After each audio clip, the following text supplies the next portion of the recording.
Assalamualaikum warahmatullahi wabarakatuh. Perkenalkan, nama saya Ummul Qura dari Fakultas Tarbiyah Prodi Bimbingan Konseling Pendidikan Islam 2B Universitas Bunga Bangsa Cirebon. Kali ini saya akan menjelaskan tentang teori kepribadian humanistik menurut Abraham Maslow. Video ini dibuat untuk memenuhi tugas mata kuliah teori kepribadian dengan dosen pengampu Ibu Sulistianingsih Permana. Pertama, saya akan membahas tentang biografi singkat Abraham Maslow.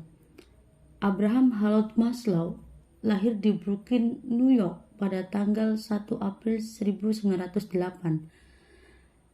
Beliau merupakan anak sulung dari 7 bersaudara. Pada waktu usia 14 tahun, orang tua Maslow berimigrasi dari Rusia menuju Amerika Serikat. Dengan latar belakang pendidikan orang tuanya pun tidak sampai tingkatan tinggi, sehingga orang tua Maslow memaksa agar anak-anaknya bisa mencapai jenjang pendidikan tinggi. Kemudian, teori kepribadian menurut Abraham Maslow. Menurut Abraham Maslow, dasar teori kepribadian adalah humanistik yang mengedepankan kesadaran.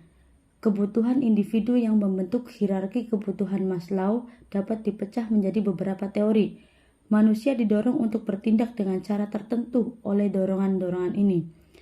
Seseorang akan memiliki kepribadian yang sehat jika ia telah mampu mengaktualisasikan dirinya secara penuh. Menurut Maslow, setiap orang mempunyai kecenderungan aktualisasi diri dan berjuang dengannya sejak lahir. Namun, agar manusia atau setiap individu mencapai tingkat aktualisasi diri, mereka harus bisa memenuhi persyaratan universal yang diurutkan dari tuntutan yang paling kuat hingga paling rendah. Kemudian tingkatan atau susunan kebutuhan hidup manusia menurut Abraham Maslow tersendiri itu diantaranya 1. Kebutuhan wawasan atau kebutuhan fisiologis. Kebutuhan manusia yang paling mendasar meliputi kebutuhan akan makanan, air, seks, istirahat, dan oksigen untuk mempertahankan kehidupan fisiknya. Maslow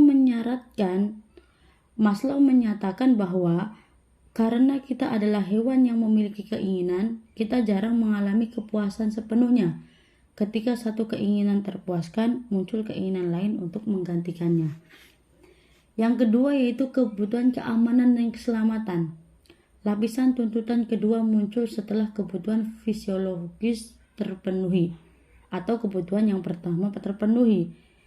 Menemukan kondisi keamanan, stabilitas, dan perlindungan akan semakin menarik perhatian seseorang. Setiap orang, termasuk anak-anak remaja dan orang dewasa, memiliki kebutuhan yang sangat penting akan hal ini. Anak-anak memiliki kebutuhan yang kuat akan rasa aman, yang terlihat dari beberapa cepat mereka merespon ancaman. Iklim kehidupan yang memungkinkan kebebasan berekspresi harus dibangun untuk memenuhi kebutuhan anak akan rasa aman. Kemudian, ada kebutuhan akan cinta dan penerimaan. Penerimaan untuk diakui dan dihargai atau dipuja perkembangan, begitu kebutuhan fisiologis dan rasa aman terpenuhi. Berbagai bentuk ekspresi, termasuk persahabatan, romansa, dan pergaulan yang lebih besar, dimungkinkan untuk golongan ini.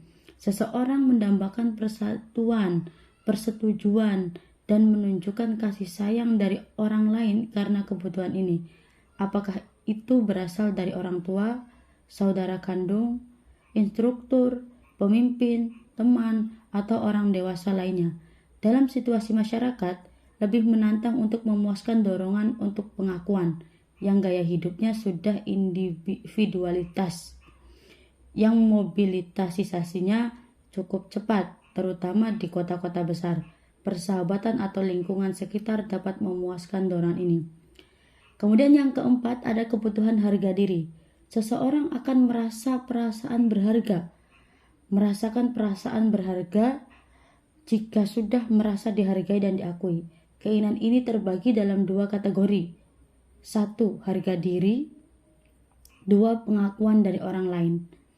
Kemudian yang terakhir yaitu mentalitas yang sehat. Yang terakhir yaitu kebutuhan aktualisasi diri.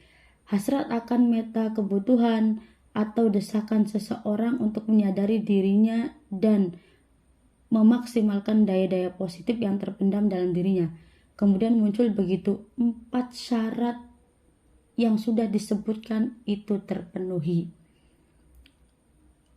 Aktualisasi diri adalah mengejar kepuasan diri, realisasi potensi penuh seseorang, dan kebebasan kreativitas untuk memenuhi potensi penuh seseorang. Orang yang telah mencapai aktualisasi diri akan menjadi manusia seutuhnya, yang secara alami dapat mengungkapkan keinginannya yang paling mendasar serta memenuhi kebutuhan yang tidak diketahui orang lain. Demikian penjelasan tentang teori kepribadian humanistik menurut Abraham Maslow. Cukup sekian dari saya. Semoga bermanfaat. Wassalamualaikum warahmatullahi wabarakatuh.